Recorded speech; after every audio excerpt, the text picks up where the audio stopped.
Sir ഞാൻ ഉറങ്ങിയിട്ടില്ല, sir ഉറങ്ങിയിട്ടില്ല എന്ന് പറയുന്ന MLA ഉറങ്ങാതെ അഴിമതി കാട്ടുകയാണ്.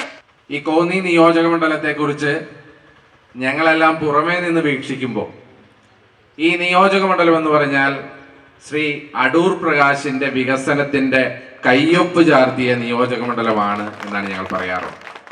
കാരണം ഈ കോന്നിയുടെ ചരിത്രത്തിൽ തന്നെ പുതിയ വികസന രേഖകൾ, അത് റോഡാണെങ്കിൽ റോഡ്, പാലമാണെങ്കിൽ പാലങ്ങൾ, സിവിൽ സ്റ്റേഷൻ ആണെങ്കിൽ സിവിൽ സ്റ്റേഷൻ, ആശുപത്രികളാണെങ്കിൽ ആശുപത്രികൾ, സർക്കാർ ഓഫീസുകളാണെങ്കിൽ സർക്കാർ ഓഫീസുകൾ, അങ്ങനെ ഈ കോന്നിയുടെ വികസന ചരിത്രത്തിൽ ഏറ്റവും കൂടുതൽ സംഭാവന ചെയ്തത് ആരാണെന്ന് ചോദിച്ചാൽ അതിനൊരു ഒരൊറ്റ ഉത്തരമേ ഉള്ളൂ.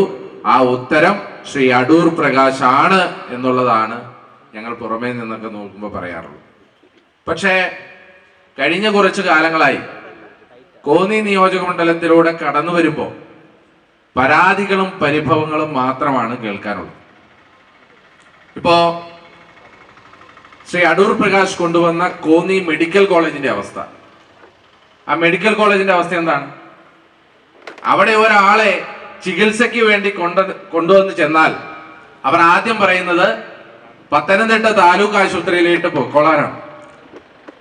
ഒരു ശരിയായ വണ്ണമുള്ള ചികിത്സ കൊടുക്കാൻ സാധിക്കാതെ, അതിന് സൗകര്യമൊരുക്കാതെ കഴിഞ്ഞ കുറെ കാലങ്ങളായി കോന്നി മെഡിക്കൽ കോളേജിന്റെ വികസനം മുരടിച്ചു എന്നുള്ളത് നമുക്ക് വളരെ കൃത്യമായി കാണാൻ സാധിക്കും.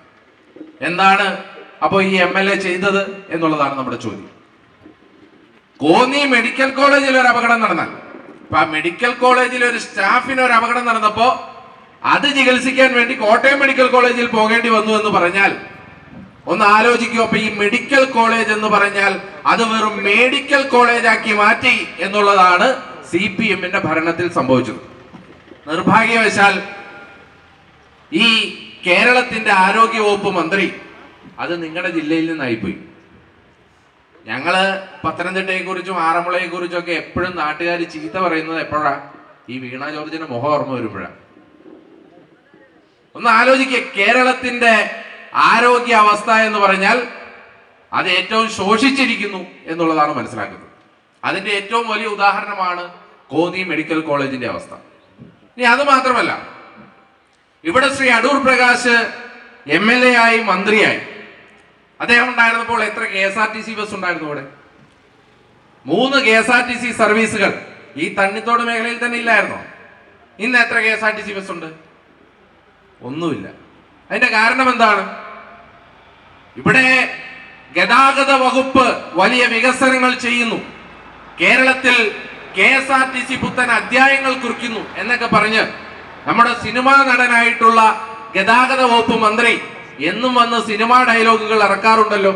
പക്ഷെ എന്തുകൊണ്ടാണ് ഈ തണ്ണിത്തോടിൽ ഉണ്ടായിരുന്ന 3 KSRTC ബസ്സുകൾ അത് കോവിഡ് കഴിഞ്ഞിട്ടും ഓടാത്തത് എന്താണ് എന്ന് ഈ തണ്ണിത്തോടുകാര് MLA-യോട് ചോദിക്കുമ്പോൾ MLA-യുടെ ഭാഗത്ത് നിന്നുള്ള ഉത്തരം എന്താണ്?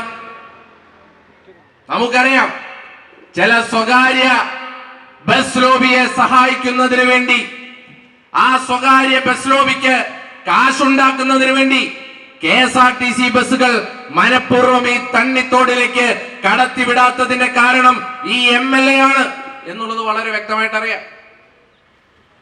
ഇപ്പോഴത്തെ ഏറ്റവും ഒടുവിലത്തെ അവസ്ഥ, ഞാനിങ്ങ് പോന്നപ്പോ പറഞ്ഞു, ഇപ്പോൾ പെട്രോൾ അടിക്കാൻ പോകണമെങ്കിൽ 14 കിലോമീറ്റർ പോകണം. ഞാൻ ചോദിച്ചു, പക്ഷെ അതങ്ങനെയാ ശരിയാവുന്നത്? ഞാൻ ഇന്നാള് കോന്നിയിൽ വന്നപ്പോൾ പെട്രോൾ ഇവിടെ നിന്ന് അടിച്ചാണല്ലോ. അതെവിടെ ഒരു പെട്രോൾ പമ്പ് ഉണ്ടായിരുന്നു. പക്ഷെ സഖാക്കന്മാർ വ്യവസായം ഉത്തേജിപ്പിച്ച് ആ പെട്രോൾ പമ്പ് പൂട്ടിച്ചിരിക്കുകയാണ്. ഒന്ന് ആലോചിക്കൂ, ഈ കേരളത്തിൽ വ്യവസായം ഉത്തേജിപ്പിക്കണം എന്ന് പറയുന്ന ഇടതുപക്ഷ സർക്കാർ ഒരു സാധാരണക്കാരൻ, അതാ ഇവിടെ ഒട്ടേറെ പമ്പുകളില്ല, ഈ കോന്നിയിൽ സാധാരണക്കാർക്ക് പെട്രോൾ അടിക്കുന്നതിന് വേണ്ടിയുള്ള പെട്രോൾ പമ്പ്, ആ പെട്രോൾ പമ്പിൽ പോയി പിരിവ് ചോദിക്കുക. ആ പിരിവെന്ന് പറഞ്ഞാൽ ഏറ്റവും കൊടിയ പിരിവ് ചോദിക്കുക. ഇനി പിരിവ് കൊടുത്താൽ മാത്രം പോരാ, ഇവരൊക്കെ ഫ്രീ ആയിട്ട് പെട്രോളും അടിച്ചു കൊടുക്കണം എന്ന് പറഞ്ഞാൽ ഒന്ന് ആലോചിക്കൂ. ഈ കേരളത്തിലെ സഖാക്കന്മാരെല്ലാവരും ചേർന്ന് ഈ കേരളത്തെ കട്ടുമുടിക്കുന്നതിന്റെ ഏറ്റവും പ്രകടമായ ഉദാഹരണമാണ് ഈ തണ്ണിത്തോടിൽ തന്നെയുള്ളത്. ആ പെട്രോൾ പമ്പ് പൂട്ടാനുള്ള ചില വാദഗതികൾ കേട്ടപ്പോൾ എനിക്ക് തന്നെ കരച്ചിൽ വന്നുപോയി. എന്തൊക്കെയാണ് പറയുന്നത്? മുമ്പിലൂടെ ഓട നിർമ്മിക്കണം, അവരുടെ ലൈറ്റ് ശരിയല്ല, എന്തൊക്കെയാണ് ഈ പറയുന്നത്?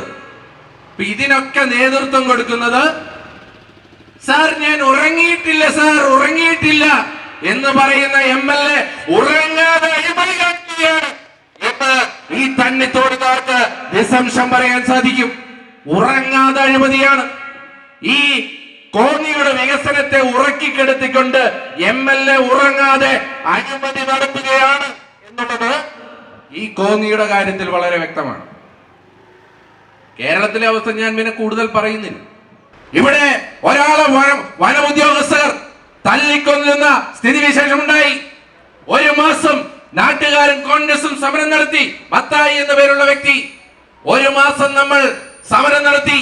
CBI അന്വേഷണം വേണമെന്ന് ആവശ്യപ്പെട്ടു. അന്വേഷണം നടത്തി. ഈ MLA എവിടെ പോയിരിക്കുകയാണ്?